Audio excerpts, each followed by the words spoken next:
Hi friends, welcome to my channel Snigdha వంటలు. ఈరోజు recipe వచ్చేసి మామిడి తాండ్ర అండి.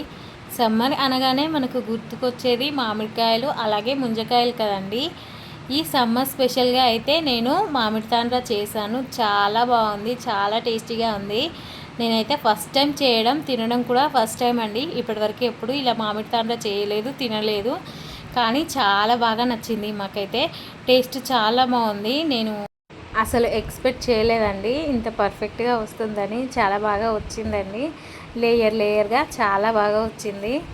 ఈ సమ్మర్లో అయితే మామిడికాయలు ఎక్కువగా తెచ్చుకుంటాం కదండి. ఇలా ఒకసారి మామిడి తాండ్ర చేసి పెట్టేయండి, మనకి చాలా రోజుల వరకు నిల్వ ఉంటుంది. నేనైతే 2 ఇలా పెద్ద సైజులో ఉన్న మామిడికాయలు అయితే తీసుకున్నానండి. ఇవి పైన గ్రీనిష్ కలర్లో ఉన్నాయి, కానీ లోపల కొంచెం ఎల్లోకే ఉన్నాయండి.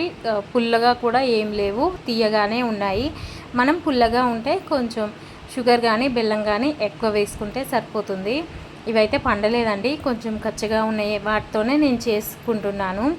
మీరు పూర్తిగా పండిన మామిడికాయలతోనైనా చేసుకోవచ్చండి, లేదంటే కచ్చ మామిడికాయతోనైనా చేసుకోవచ్చు. దేంతో చేసిన టేస్ట్ అయితే చాలా బాగుంటుందండి.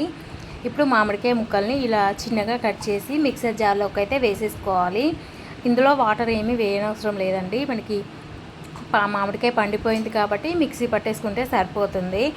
ఇప్పుడు మనం ఏ ప్లేట్లోకి అయితే మామిడి తాండ్ర చేస్తున్నామో ఆ ప్లేట్లోకి నెయ్యిని వేసేసుకొని ప్లేట్ అంతా నెయ్యిని అయితే స్ప్రెడ్ చేసేసుకోండి. ఇలా నెయ్యి కంపల్సరీగా వేయాలండి, అప్పుడే మనకి మామిడి తాండ్ర అనేది ప్లేట్కి అంటుకుపోకుండా ఉంటుంది. ఇప్పుడు ప్యాన్ పెట్టేసుకొని ఒక 1 టీ స్పూన్ వరకు అయితే నెయ్యిని వేసేసుకోండి. ఇలా నెయ్యి వేసుకున్న తర్వాత మనం ముందుగా గ్రైండ్ చేసుకున్న మ్యాంగో ప్యూరీని అయితే వేసేసుకోవాలండి. ఒకవేళ మనం పచ్చి మామిడికాయతో ఇలా తాండ్ర చేస్తే మాత్రం మామిడికాయ ముక్కల్ని కాసేపు ఉడికించుకోవాలండి. మామిడికాయ ముక్కలు మునిగేంత వరకు వాటర్ని వేసేసుకొని చక్కగా ఉడికించుకోవాలి. అది కంప్లీట్గా కూల్ అయిన తర్వాత మనం మిక్సీ పట్టేసుకొని ఇదే ప్రాసెస్లో చేసేసుకోవడమే. ఇప్పుడు ఇది ఒక 2 మినిట్స్ ఫ్రై చేసేసుకున్న తర్వాత 1/2 కప్పు వరకు పంచదారని వేసేసుకుంటున్నాను. మీరు పంచదార ప్లేస్లో బెల్లం కూడా వేసుకోవచ్చండి. నేనైతే పంచదార వేసేసుకున్నాను. ఇలా పంచదార వేసేసుకున్న తర్వాత పంచదార మొత్తం కరిగిపోయేంత వరకు కుక్ చేసేసుకోవాలండి.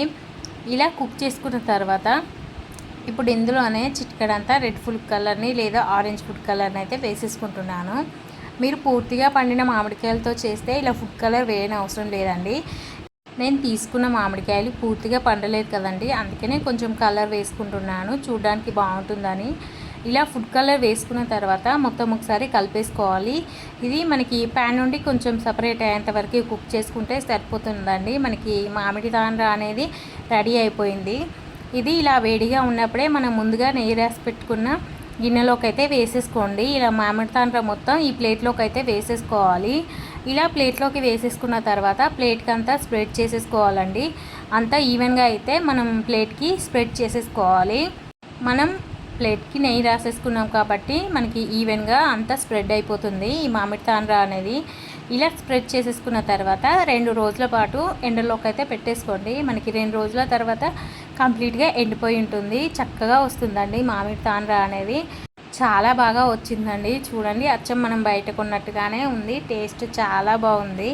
తప్పకుండా ఈ సమ్మర్లో అయితే ఈ మామిడి తాండ్రని ట్రై చేయండి. మీలో ఎంతమందికి ఈ మామిడి తాండ్ర ఇష్టమో కింద కామెంట్ చేయండి. ఈ వీడియో నచ్చితే లైక్ చేయండి, షేర్ చేయండి, అలాగే నా ఛానల్ని సబ్స్క్రైబ్ చేయండి. Thank you for watching Snigdha వంటలు.